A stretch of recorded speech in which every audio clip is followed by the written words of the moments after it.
Welcome to the deep dive, where we sift through the sources, extract the vital knowledge, and deliver the insights you need to stay well informed. Today, we are wrestling with, well, the dream of digital marketing, really. Algorithmic automation. The promise is so seductive, isn't it? Set your budget, flip a switch, and just let the machine learning take the wheel. And drive you straight to profit. Exactly. But what if that machine is actually, turning your cheap traffic into something more like a predatory gambling operation? It sounds ideal on paper. But the reality, and we really see this in the sources you shared, is often way more complex, especially if you're, say, a smaller business. We're diving into a case study that shows a really high-stakes failure. It's about what happens when you trust that machine without giving it the necessary fuel. Our mission today is focused entirely on the statistical need for data.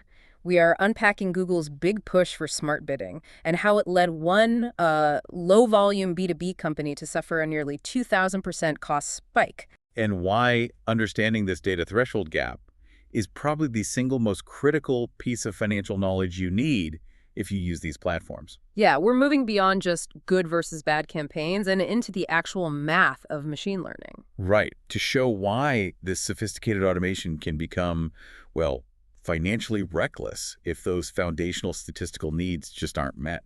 So let's get straight to the financial cliff edge. We're dealing with a B2B campaign. Business to business. Right, which means the search volume is low, but the value of just one conversion is incredibly high. Think, specialized manufacturing, industrial services. Or in this case, the keyword we're tracking, elevator modernization. A customer looking for that is worth thousands, but they're rare. This is like the perfect storm for keyword volatility. And that low volume context makes the initial controlled performance so important to understand. Our sources detail the baseline, which was set on December 19th. Okay. The strategy was a manual approach, maximize clicks, but with a really key feature. A financial firewall. A strict $2 bid cap. Exactly. A $2 bid cap. That cap is everything. It's the user saying, look, computer, I trust you, but I will not pay more than $2 for someone to walk through my digital door. Precisely. And under that manual control, the campaign was, functioning perfectly. It secured a click for only 95 cents. Wow, less than half their limit. Far less. The spend was controlled. Traffic was affordable, everything was cheap, reliable, and predictable. That's phase A. Okay, so here's where the machine takes over. Yeah. Just 48 hours later, December 21st, the strategy gets flipped. Yeah, maybe an auto-apply setting or just an inexperienced manager clicks a button they shouldn't. And it moves from that disciplined manual control to maximize conversions. And this is the core mistake. Maximize conversions is a smart bidding strategy. Yeah. It uses machine learning to predict who might convert and then bids for them. But crucially, it removes the cap. It removes that financial safety limit. It's now algorithmic control, and it is totally uncapped. The safety rope is gone, the algorithm is unleashed, and it's hunting for that high-value elevator lead. So what did it pay? For the exact same keyword, and the documentation confirms it was the same broad match type. So a pretty general search term. Right. The algorithm paid a staggering $19.87 for one click. Hold on. From 95 cents to almost $20. In 48 hours. The cost per click, the CPC, it increased by 1,991%. That's turning your budget into a black hole. A $100 a day budget goes from getting you 100 visitors to, 5? If you're lucky. And for a small business, that is completely destabilizing. It sounds like a glitch. It has to be a mistake the platform should fix, right? But your sources are saying this wasn't a glitch at all. That is the pivotal insight. This wasn't some random error. It was the predictable, I'd even say inevitable outcome when you combine a data-hungry algorithm with the statistically starving account. So the failure is actually detailed sort of implicitly in Google's own technical documents. Exactly. The paradox is that the tool failed because the business was, statistically speaking, just too small to use that specific tool correctly. And how do we measure too small? What's the metric? It's all about data volume. These algorithms are just complex mathematical models. They need historical data, that's the fuel, to make accurate predictions. Without that fuel, they're just guessing. Or experimenting, it sounds like. Or experimenting, yes. And this brings us to what's often called the 30 conversion rule. Okay, walk us through that. Why 30? 30 conversions in the last 30 days is the widely accepted industry baseline. It's what you need to achieve statistical confidence for the machine learning. It gives the AI enough distinct data points to see a pattern. Right. Who clicked, when, where, what did they buy? All of that. It needs that volume to confidently predict what it should pay for the next click. Without those 30 data points, the algorithm is essentially blind. It doesn't know where the boundaries are. It has no idea. And if we look at even more advanced strategies like target ROAS. Return on ad spend. Yeah, which tries to hit a specific profit goal. The data requirement is even steeper, often 50 or more conversions a month. The hungrier the algorithm, the more complex the goal. Just quickly, what makes target ROAS so much hungrier for that data? Well, maximize conversions just wants a conversion, any conversion. Target ROAS needs to know the dollar value of that conversion. It needs tons of data to learn that, say, a user from Manhattan clicking at 3 p.m. generates 20% more revenue than someone from Brooklyn clicking on a Saturday. To make those kinds of profitable distinctions, it needs just exponentially more proof. That makes perfect sense. So back to our elevator modernization company, they are obviously not getting 30 conversions a month.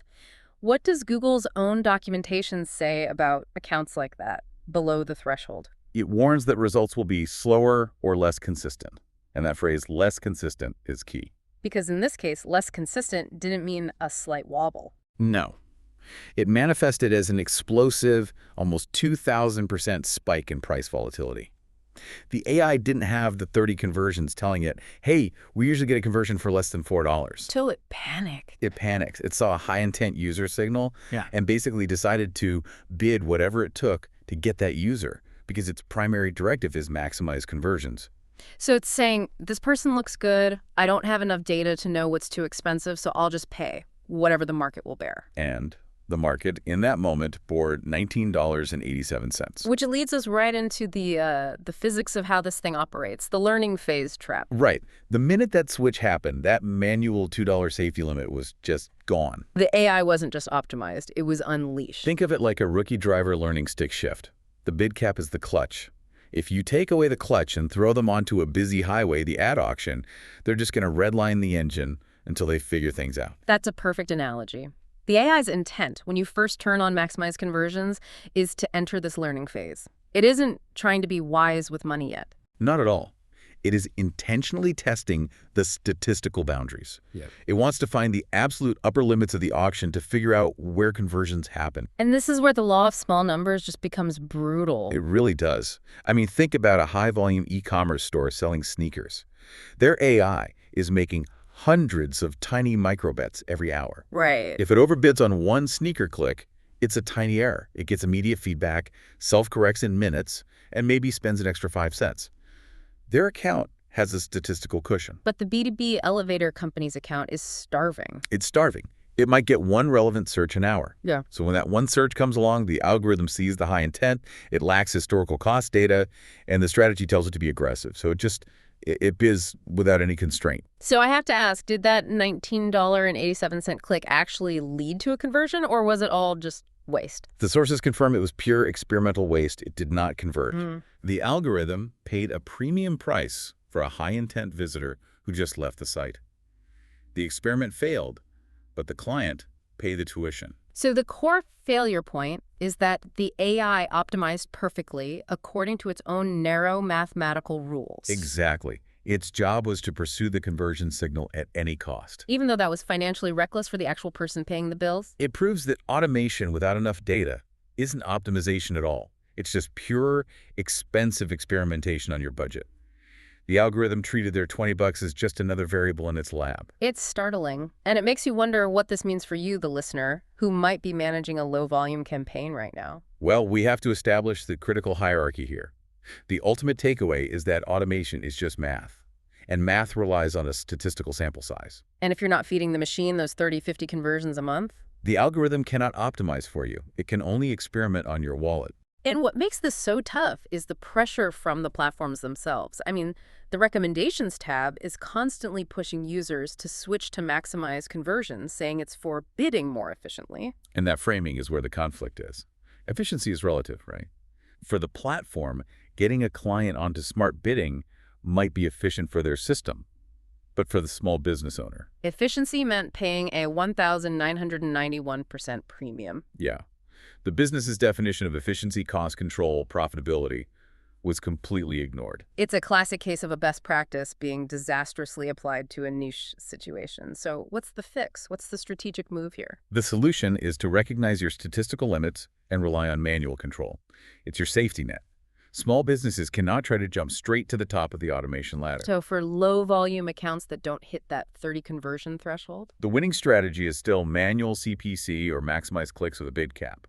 The key is that bid cap, that financial firewall we talked about at the beginning. In other words, manual control isn't outdated, it's the responsible safeguard. It's absolutely the responsible thing to do. You have to control your costs until your volume is high enough to statistically graduate to smart bidding. You prove you have a reliable stream of conversions first. And only then, when the algorithm has reliable roadmaps to follow, can you safely take the cap off and let the machine try to optimize. The moment that elevator company gave up manual control, they abandoned their financial discipline. They went from paying 95 cents for a visitor, a prudent cost, to almost $20 for an experiment that just plain failed. It's a stunning look at the hidden cost of, well, algorithmic starvation. So we've really dived into the mechanics of why sophisticated automation can be deadly for these statistically small accounts. We saw the evidence of the $20 click, the nearly 2,000% spike, and the absolute foundational role that 30 conversion role plays. The core failure was treating a low-volume, high-value business like it was some high-frequency e-commerce giant with data to burn. Which really raises a critical question for any professional who relies on these automated systems. It does. If Google's heavily promoted, state-of-the-art algorithms can fail so spectacularly and so predictably when they're starved of data. What other best practices designed for massive scale are costing smaller players money? That's a good question. Whether you're in financial modeling or inventory management or, customer analysis, the lesson isn't just about Google Ads, it's about checking the data diet of any automated system you trust with your budget. The cost of that algorithmic starvation is written all over that $20 price tag. You have to make sure the machine has the knowledge before you give it the freedom to spend. Something to truly mull over. Thank you for diving deep with us. We'll see you next time.